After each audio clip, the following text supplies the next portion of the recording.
Good afternoon to each and every one of you. This is Dominic Oliva with another one of your YouTube video vlogs here. I want to make sure that you guys could see me. I know it's a very weird angle. I'm outside in front of the laundry room. I want to make sure that my phone is stable because I have it on the tripod. It's tilted in a weird way. So the objective for today's video, as I mentioned in my previous video vlog update, that I would be sitting out here to share this personal story, and some of you viewers have heard this story told before.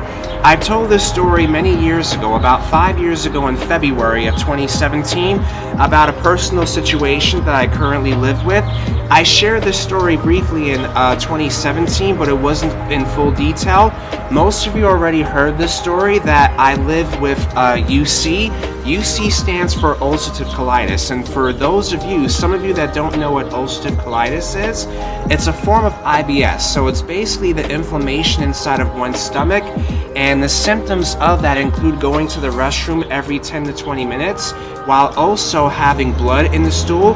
You also experience cramping, abdominal pain, a plethora of different issues. So that's basically what that is. And I wanted to share this story because, as most of you may not be aware, this month marks my 10-year anniversary. Yes, around this time, well, I'm actually going to go backwards, and I'm going to go ahead and start from the very beginning. So before I go in full detail, I'm going to give a disclaimer to you guys. For those of you that don't have the tolerance and patience for this video, this is going to take me some time, and I am going to warn you guys that it's going to get somewhat graphic, so the information that I'm going to be sharing is going to be somewhat grotesque. So if you have a very sensitive stomach, then this video may not be for you. But I'm telling this story in very full detail, going all the way back to the beginning. So I'm going to go ahead and I'm going to hello again. So I apologize that I had to relocate. One of the tenants is actually using the laundry room right now. So I'm going to go ahead and tell this personal story. This goes all the way back a couple of years, and I'm just going to go ahead and set the backstory about my situation. So the background is this. It's 2008, fall of 2008. I'm 18, almost 19 years old, and I'm attending my first year study at the State University of New York at New Paltz. That's where I went to college. This all takes place in 2008, and I lived in the dormitories. I ate on their college campus. 3 years later, around September of 2011, one morning in September of 2011, I wake up one morning because, as I mentioned before, I lived in the dormitory.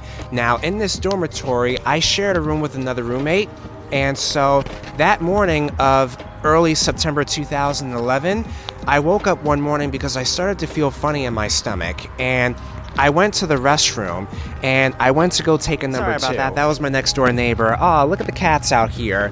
But anyway, I digress.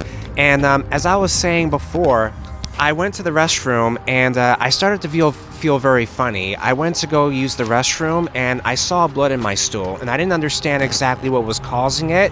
Now, I can think of multiple scenarios, but I think one of the scenarios of that was, I think it may have stemmed from the food, because it's important to note that during my time studying at New Paltz, I went to a 4-year school and I lived on the college campus. So my meal plan was unlimited. So long story short, I tend to be a bottomless pit. You know, I'm usually very healthy and I have a high metabolism, and I like to eat. You know, so I had this unlimited plan at the college campus. It's called a carte blanche, and I basically ate all 3 square meals. You know, I went to the college cafeteria at the dining center, and I ate breakfast, lunch, and dinner. And sometimes I'll go in and I'll have snacks and things like that. So pretty much I was just exploring away.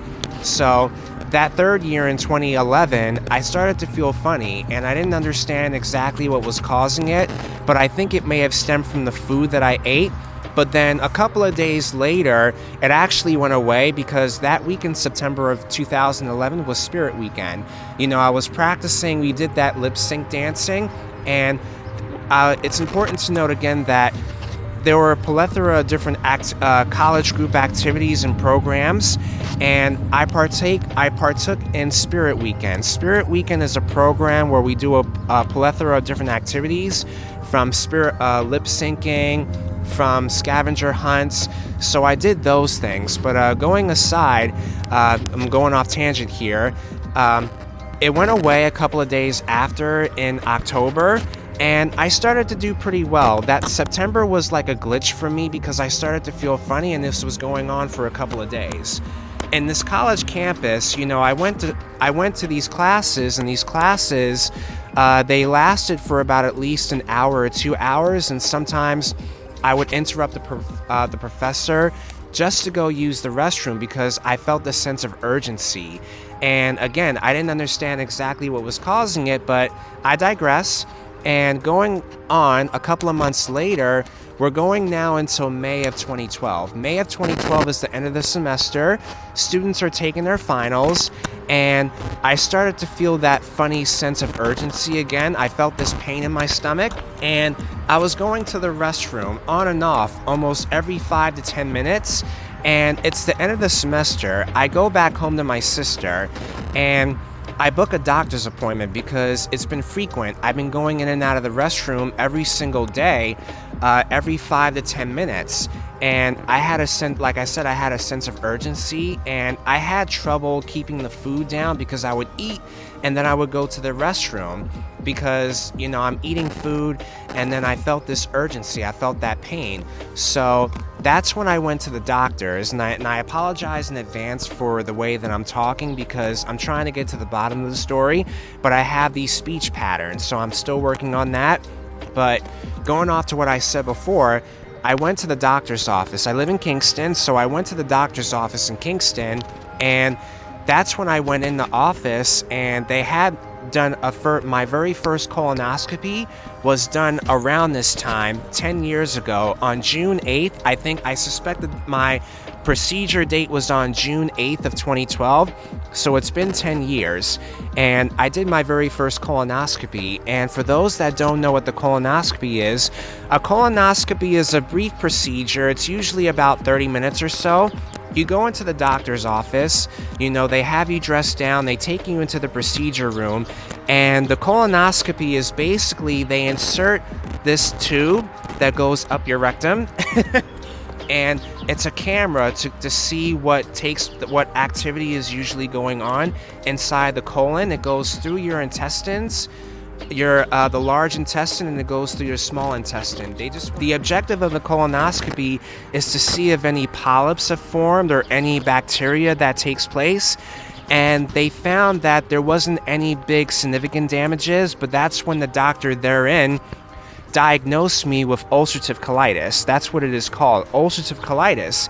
And I've been living with this disease for some time now, and it's been very, I'm trying to find an appropriate word. It's been very bothersome for the past couple of months. Like, after the procedure, 2 weeks before my sister, I have a younger sister who graduated high school that month, and 2 weeks prior, I was walking out to the store one day, and then I had the sense that urgent sense of urgency, and that's when I actually had an accident on myself. Sorry to disclose that, but yes, I actually did have an accident on myself the very first time, and it was very embarrassing. I was out in public, and I had an urgency, and I went to the restroom on myself, basically. I know it seems kind of embarrassing, but that's what actually happened, and I was very embarrassed. So a couple of months down the road, here it is, we're going into the fall months, the winter months actually, the late 2012, because it's important to know that these symptoms are highly influenced by the change of temperature. So as the weather gets cold, you know, it starts to infect my condition. So I was out with a couple of mutual friends because I used to be an active member in the church, and I went away for a couple of nights. I went to Buffalo in Niagara Falls, and they had a 4-day conference, a church conference. I was active in the church, and one day I started to feel funny again. So that tells me that my symptoms were acting up. So I've come to this conclusion that it was based off, I think part of that stemmed from the food that I was eating at the college campus, because at the time I was attending school, I think there may have been things that were put in the food that I may not see. there's plethora of different things. You know, it was reported that there may have been some sort of plastic or something. There's some sort of substances in the food that made my symptoms act up. So this would go on for a span of a couple of months, and then it's important to note that this went on from that period of June 2012 until winter, early spring of 2013.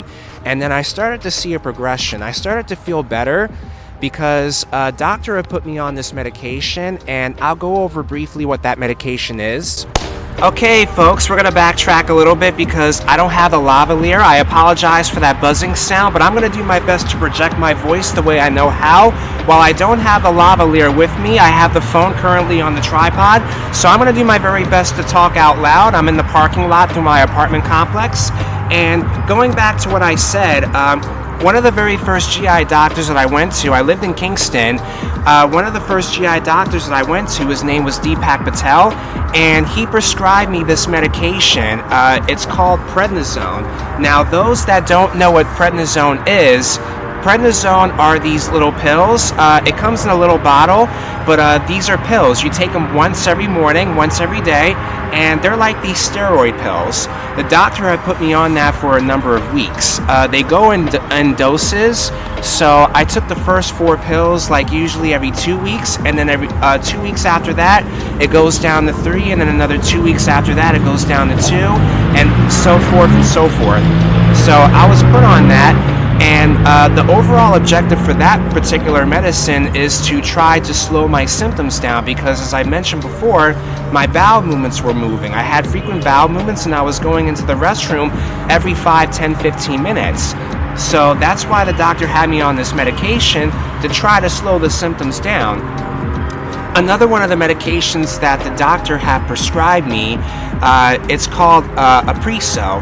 Now, for those that don't know what Apreso is, Apreso are these little blue capsules. I believe you take them twice a day. I think they come in the 4 capsules. I'll have the pictures and stuff on the screen here so that you'll have a visual idea of what the medications look like. But I was on that for a number of months. Up until I want to say, give or take, I want to say about April or May of 2013, that's when I started to see some progression, and I started to feel a sense of normalcy. I was leaving college campus because I graduated in August of 2013, but I actually had 2 classes that were left over. I had to take those 2 classes online. I took online classes, and believe me, that was stressful. I'm never doing that again. But going off of a tangent, I took online classes, and I finally was able to graduate with a bachelor's degree online. I got the certificate, but during that process, when I left college campus to go live back home, I had my first job. I was given my first job, and one of the first places of employment, as I mentioned in my previous video, I did data entry my very first year. I was a typist because I'm very good with typing. I type anywhere particularly from 50 to 60 words per minute. So they had me do this job, and granted, it's a pretty boring job, but it's a job that still pays. And basically, I did this for a number of months. I did data entry since the start around June 2013 up until August of 2014. May of 2014 was when I walked up for the graduation commencement ceremony at my college campus, because those students that graduated in August of 2013, December 2013, gets to walk for the May 2014 commencement. That's the way that they had it set up at the State University of New York in New Paltz. That's how they set it up. I don't know if that changed, but that's usually how they set it up. And so, days before the commencement, before I walked up to get my 4-year diploma, I was put in the office because the place that I used to work in, they gathered people together, and one of our supervisors, I think there was like maybe 20 or 25 people in that office, in that break room, and the supervisor at the time had announced that the job site that was taking place was getting ready to close, and people were getting laid off. Now, this struck me personally because here I am, a college graduate, and here am I, a college graduate about to walk the big stage, but yet here I am also an employee for data entry about to get laid off. So it didn't make any sense to me. I felt at that point as if I felt like I was entering a very low place in my life, because I started to feel depressed. I was getting anxious. I was feeling anxiety because here I am, as I said before, I'm getting ready to walk the big stage to get my 4-year diploma, but yet I'm also a young person about to be unemployed, not having a job. Though I had a place to live, I didn't feel like I was pretty productive. Throughout that duration of 2014, I felt like I was not really being productive. I didn't have any place else to work. So during that summertime in July, because of all that anxious feelings and anxiety that built up ever since being laid off in August of 2014, the symptoms came back in July of 2014, the month prior. Those same symptoms that came from before, a year and a half before, came back to visit me. And I'm gonna say it like this. So the first time I had UC in 2012, it hurt me. You know, I was going in and out of the restroom, and it was pretty bad. The first time was pretty bad. The second bout with UC was worst. During that period of August of 2014, going into the beginning of 2015, was the worst pain that I've ever experienced.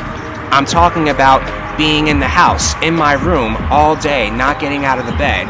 Maybe getting up to eating breakfast or, you know, doing a couple of routines around the house, but not being able to really get outside. I wasn't that active. I lost a lot of weight in the process because the symptoms were so bad. I was going in and out of the restroom a lot, almost every single day. I was making like maybe 5, 10, even if not more than 10 bowel movements in a day. That's 10 bowel movements a day, going in and out. And so I booked the same doctor's appointment with my former GI doctor, and he suspected that there was really nothing going on, but I had a gut intuition that something wasn't right because I was going in and out of the bathroom every single day. So my former GI doctor switched me to another physician. He switched me to another GI doctor. His name was Dr. Garson, and I went to him for about a year and a half, almost 2 years, and that's when he suspected that my UC came back, but this time it was worse. I felt abdominal pain. I was losing a lot of weight. I kept going in and out of the bathroom. I was about maybe 135 pounds. I lost about maybe 16 pounds, and my BMI was probably less than about 24. So long story short, I was about 119 pounds when I had UC in 2014. I was in the worst shape of my life, and it was pretty painful. So during that fall time, around September 2014, is when I go in and I schedule another colonoscopy because I was due for another colonoscopy. So I go in, I get my second procedure. Now, to backtrack what I said earlier about these procedures, it's not a painful procedure. The colonoscopy, like I said, usually takes about 30 minutes. And what it is they basically put you in a room, in the procedure room. They put you on anesthesia so you don't feel any pain, and it's very painless. It's about 30 minutes or so, and they basically go in to check to see if there's any infections going on inside your body, any polyps have formed inside your colon, and they just suspect that there was some inflammation going on inside my lower intestines. My digestive system was acting up. So, long story short, I was placed on 7 different medications. Yes, 7 different medications. I was on the Apreso, but then I stopped taking that because my body was no longer recognizing the medication. It stopped working. The doctor didn't put me on any steroids. He had me put on a plethora of different medications. I was on one medication and that didn't work. I was on another medication and that didn't work. So finally, around November, December time of 2014, late December 2014, I go in and they put me in the doctor's office and I get my infusion. Now, those that don't know what that is, basically you go into the physician's office and they have me on this medication. It's called Remicade.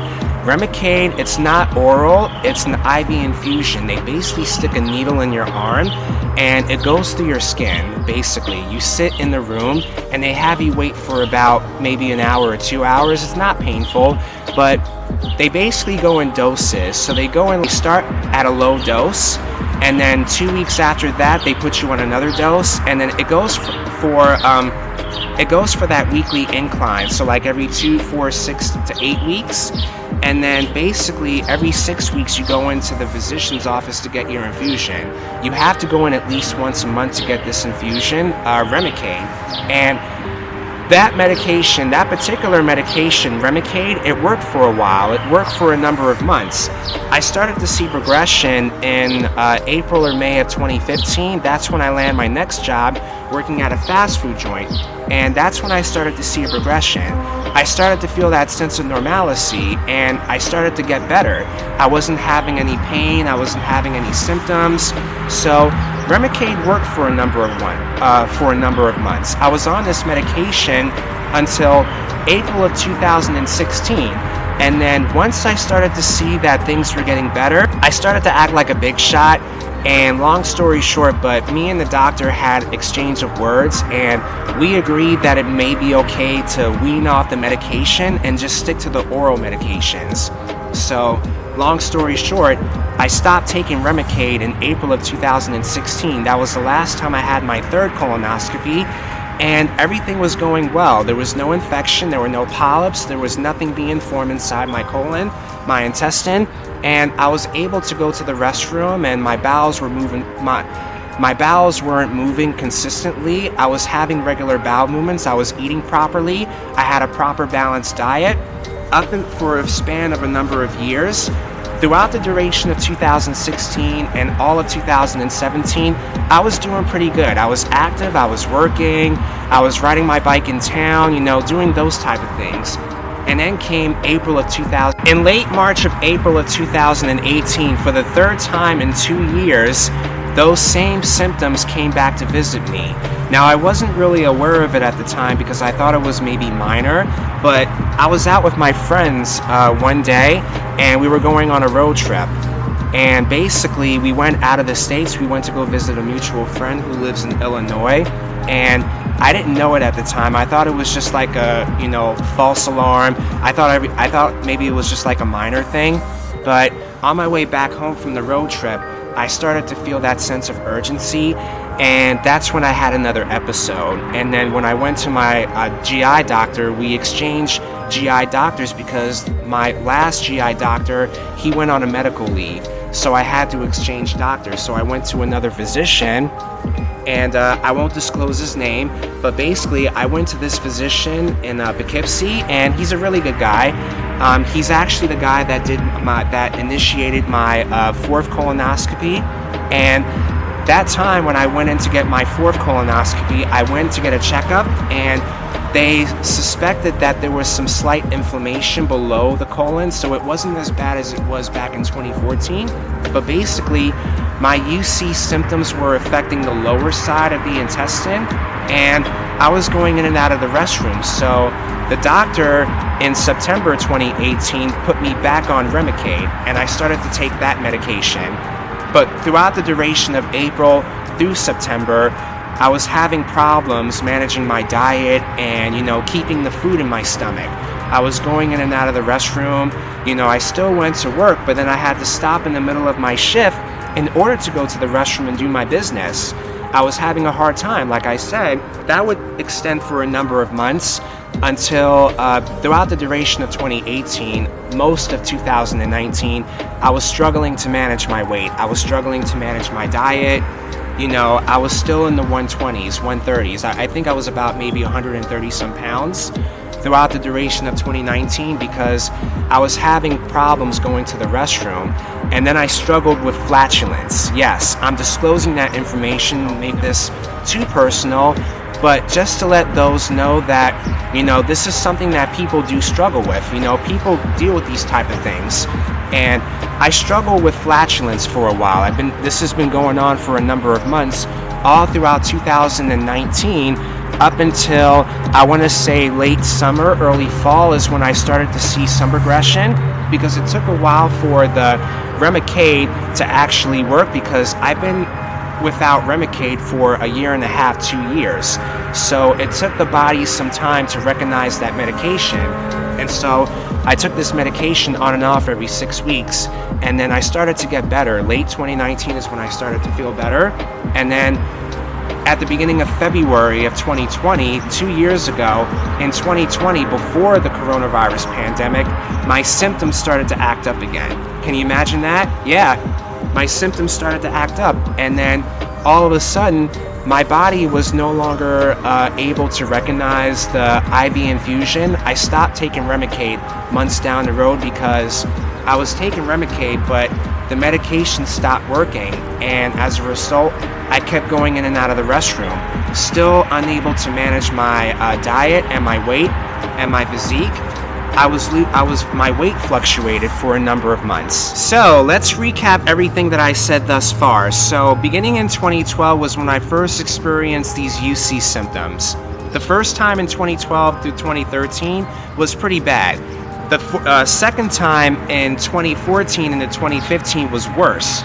The third bout with UC began in April of 2018, and it would last for 2 years. It would be on and off for 2 years. I have breaks in between, but for the most part, I did struggle with flatulence, and I was struggling with my diet. I was struggling with my weight. I was struggling with all of these things. My weight kept fluctuating. Though I was active, I still had problems managing going into the restroom until July of 2020. So mid to late July of 2020, I go back into the physician's office, and they finally they stopped giving me Remicade, and I was prescribed another medication. This medication is called Entyvio. Entyvio is slightly different from Remicade. It's still an infusion, it's still an IV infusion, but this one is only about maybe 30 minutes to an hour. It's not very long. You sit in, it's the same procedure. You go into the office, you sit down, they stick the needle, and you're sitting for basically about 30 minutes. And it's also the same thing, they go in increments. So the first 2 weeks you go through a low dose for the first 2 to 3, 4 weeks, and then it goes from 2, 4, 6 to every 8 weeks. And every 8 weeks I would go into the office and I would get my infusions, and ever since then I've been getting these infusions while also taking the oral medications. One of the oral medications, as I may or may not have mentioned, one of the medications that my second GI doctor prescribed to me was Lielda. Lielda are these brown capsules, so I was placed on that for a long while. I was taking it. I was also at one point taking this medication called Azathoprint. Azathoprint are those yellow pills, those little pills. I was taking that throughout the duration of 2016 onward to 2018, and then I was instructed to stop taking it because of issues that would come later down the line, so I stopped taking that. And ever since then, I switched to another medicine called budesonide. Budesonide is another one of those pills. They come in the bottle. It's nothing like prednisone. It's somewhat like a steroid, but it's not as impactful. It comes in like maybe 9 milligrams, and I take that once every morning, once every day. The brown capsules, Lielda, I take those 2 times, twice a day. 2 capsules in the morning, 2 capsules in the nighttime. And so I've been consistent on my medications thus far ever since having these symptoms in 2020, and then in late 2020 going into 2021 is when I started to sense that normalcy. So I started to get better, and in the process I was also gaining a little bit of weight. So the doctor gave me these medications, but I also had a role to play in the sense that I had to alter my diet. So I couldn't eat a lot of fatty foods. I had to switch things up. I couldn't have any milk, so I changed the alternative. So I've been drinking almond milk. I've been balancing my diet, so I'm not eating a lot of fatty foods. You know, sometimes I do slip up. I have habits where I do slip up sometimes, but for the most part, I've been trying to stay on top of my vegetables, eating proper foods, you know, foods that don't necessarily have a lot of sodium, they're not too spicy. And also taking the Ensure, the breakfast essentials. They come in packets, they come in the box. I've been taking those, and that also helped, you know, extend my weight, because throughout 2018 to 2020, I was weighing at about 140 pounds. That time, 140 pounds in 2020, it's still considered healthy weight for a guy like me, I'm 5 feet 9 inches, so 140s is still considerably a healthy weight, but the suggested weight, the suggested healthy weight, according to the chart online, anywhere from 144 pounds to 176 is usually the ideal weight, especially for males in the that are over 5 feet 9 inches. For males particularly, I don't know what the criteria is for women, but this is just from my personal experience, based on men who are at least about 5 or 6 feet. But going off tangent, I was weighing at about 140, mid 140s, and then at the beginning of February, this past year in February, my weight went up substantially to 150 pounds. So yes, I gained an additional 10 pounds, and I will go ahead and give an update briefly about my current weight situation and where things stand with me right now. So as it currently stands right now, things are slightly better. I actually gained substantial amount of weight. As of today, I now officially weigh in 160s. Yes, I'm anywhere from 159 to 163 pounds. Can you imagine that? I weigh 161. Currently, I weigh 161 pounds as of today. So I've gained an additional 10 pounds over this past year or two. So I made significant progress. I feel better, though there are moments where I still sometimes do slip up, and there are moments where I still eat out sometimes. I try to cook my own meals, and I try to maintain a balance within my day-to-day activities and my day-to-day life, but sometimes it's not always easy because, I work a job and I deal with a lot of people, and sometimes, I deal with the stress of other people that sometimes when I come home at night, I don't really have the time nor the inclination to really do anything. Sometimes I just want to get home to relax. I don't want to cook or clean or do any of the dishes then and there. Sometimes I'll order something quick, or I'll make something that's already prepped. You put it in the oven for like maybe 20 or 25 minutes and it's already done. But I try to stay on top of it. I still ride my bike. I've been very heavy on riding my bike. Ever since the pandemic, I've been very heavy on riding my bike, especially on the rail trails. I do intend to have another YouTube video vlog very soon, so you'll definitely see that. But that's been my main hobby all of 2020, 2021, and to present day. So I've been very heavy on that. So for the most part, I've been maintaining my physique. I'm still at 5 feet 9 inches, and I consider myself still healthy. I'm doing slightly better, although there may be times where I do slip up from time to time, and I'm still on my medications. I'm now also taking vitamins, so that's pretty good. I take vitamin A every morning, and I take vitamin D throughout the day, so it keeps the levels up so I'm not feeling that drowsy. So yeah, I made some progression throughout the past decade, but there's still some things that I do have to work on, and this is a lasting condition. Unfortunately, this is not curable. I still have to be on medications, but as long as I stay on top of things, everything should be solid. The Antibiotic, from what I've been told, is usually good for most patients that struggle with IBS or UC, and it's usually good. The remission is supposed to last for more up to 8 years. That's from what I've been told. So far, Antibiotic is a good medication on top of everything else, and I haven't had any side effects. I haven't felt any pain, any particular cramps or anything like that. I'm able to move around. I have healthy body. I maintain a really good physique. So yeah, I've been making some progress, and that's pretty much it. So I wanted to share this story, and I hope you guys were inspired by it. Like I said, I decided to do this video in commemoration of my 10-year anniversary being diagnosed with UC. And I made this video in particular because I know there are those of us out in the world, especially men and women within that 18 to 35 category, that do struggle with this type of symptom, that do struggle with these type of issues. And I know in this video you hear me talk a lot about myself, but there are other people out in the world, especially celebrities. I read briefly about celebrities that actually struggled with UC. One of those people being, if you listen to the band Imagine Dragons, those of you know this, the lead singer, he actually struggles with UC. I bet most of you didn't know that. I just read about that, and he actually does struggle with IBS. So there are a plethora of different people out in the world that do struggle with this.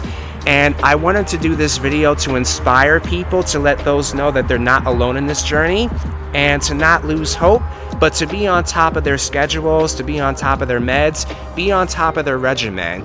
So that's pretty much it. And I'm going to go ahead and conclude this video because my mouth is getting parched. I've been doing a lot of rambling, so I'm going to go ahead and conclude this video. I hope you guys were inspired by this video. Please be on the lookout for future video vlogs. As I mentioned before, I do intend to have my next biking video, so be on the lookout for that. Otherwise, I hope you guys have a good week. Take care of yourselves, try to stay healthy, try to be on top, and just know that you are not alone in this journey and that things will progress over time.